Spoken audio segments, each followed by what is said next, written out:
On January 26th of this year, I overdosed and was floated on top of my right leg, where I remained for 36 hours until EMS found me.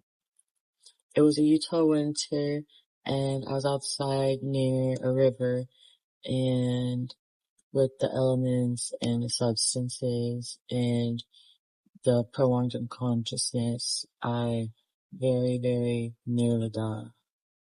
When I got to the hospital, I remained in a coma for 4 days, and when I woke up, the damage to my body was permanent. The second I woke up, there was immediate, unrelenting pain in my right leg, and it was swollen about 3 times the size of my other leg. Along with the pain, I also noticed right away that I couldn't feel any literal physical sensation from below my knee, like at all, and then on most of my thigh and tailbone. I was diagnosed with a list of temporary ailments, including hypothermia, sepsis, pneumonia, shock liver, kidney damage, rhabdomyosis, and more. Initially, doctors suspected that the swelling, the pain, and the numbness was due to an infection because of my IV drug use. Though over the days, the pain worsened and the swelling just kept increasing, and so they finally ordered some MRIs to be done. They imaged my spine and my leg, and the findings were immediate and clear. The MRI showed that the prolonged pressure had cut off any blood flow to my leg, resulting in extensive muscle and nerve death. This medical condition is called compartment syndrome. Compartment syndrome is a painful condition that occurs when pressure within the muscles builds to dangerous levels. This pressure decreases blood flow, which prevents nourishment and oxygen from reaching nerve and muscle cells. Chronic compartment syndrome is usually caused by over-exercising, whereas acute compartment syndrome is when it occurs after a traumatic injury or a prolonged period of the limb being crushed. I have the latter. The only way to treat acute compartment syndrome is to undergo a fasciotomy.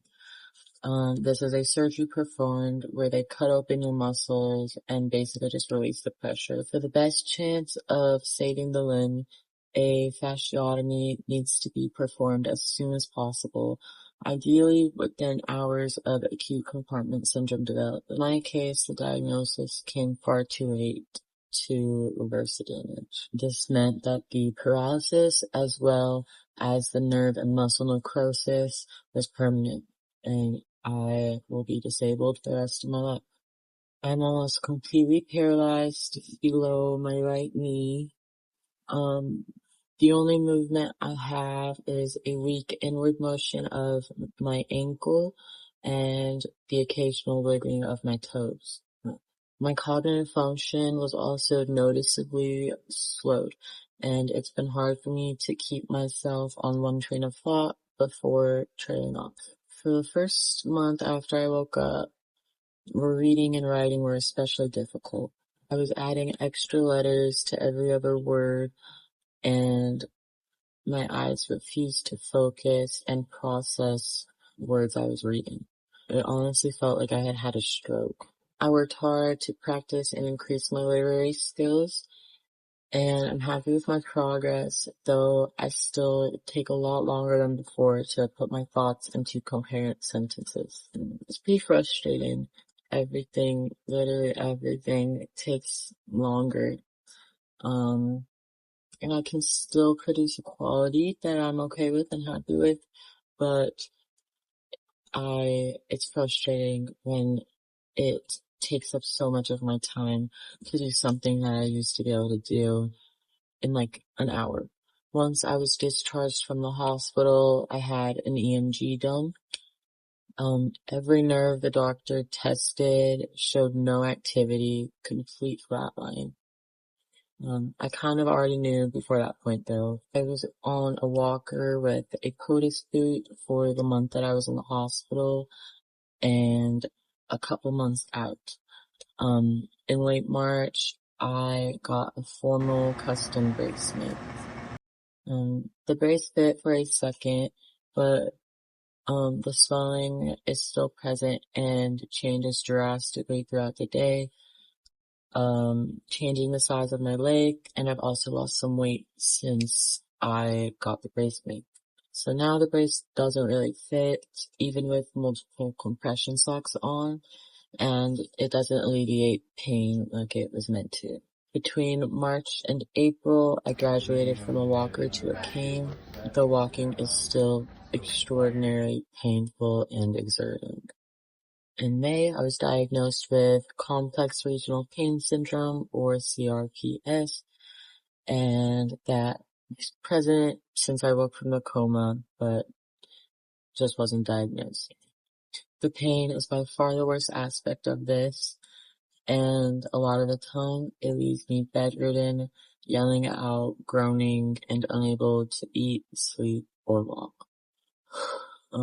It truly feels humiliating to have my family or loved ones see or hear me like this, but I've come to the acceptance that I just have no control over it.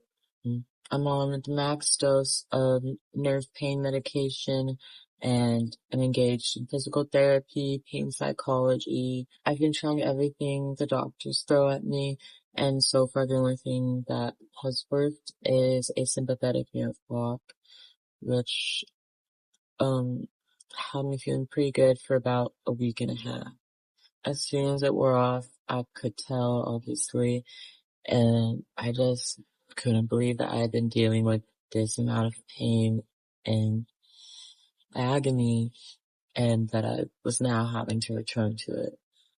As of now, I am waiting on a second EMG to see if there's been any nerve regrowth, possibly another nerve block, and the discussion of amputation. Personally, I have been gunning for amputation the entire time. I sincerely believe it would increase mobility, decrease pain, and drastically improve my life. I've been pretty isolated and depressed due to the pain, and I would love to regain a sense of normalcy. In my loneliness, I have searched extensively online for anyone with a story remotely like mine, and I couldn't find anything.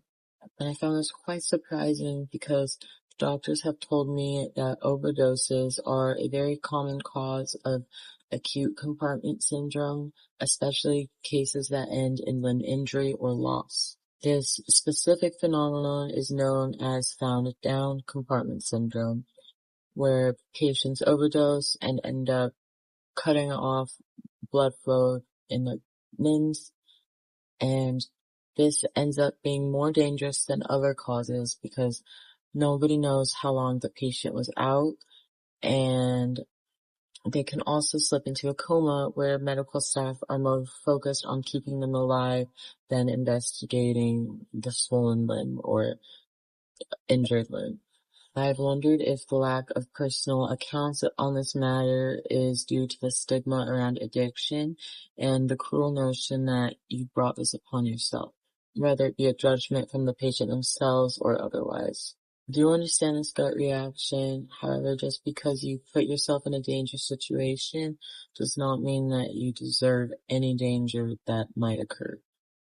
I also wanted to add somewhere in here that if you are an adult and you see someone in public with an apparent disability, please do not be so entitled to point it out or ask them about it. Some people are completely comfortable and happy to explain their condition to you, but others may be offended or embarrassed by the unwanted attention. For me, these conversations can even increase the pain that I'm trying so hard to ignore. In conclusion, I'm sharing my experience because I want to educate others and hopefully make an entry into the seemingly non-existent conversation around found down compartment syndrome and the lasting impact it has. I also want to bring to light something I knew but never truly appreciated until it happened to me. When you take drugs or even attempt to take your own life, you do not get to choose the outcome. There's a vast gray area in between life and death. I so easily could have ended up brain dead, completely paralyzed, found by a dangerous person, etc. I thought I didn't care what happened to me, but I was wrong. If you take anything from my story, I hope it's a consideration for outcomes you may not have expected when you make a possibly life-altering or ending decision. Thank you so much for taking the time to hear my story, and I hope that you learned something, and have a good day.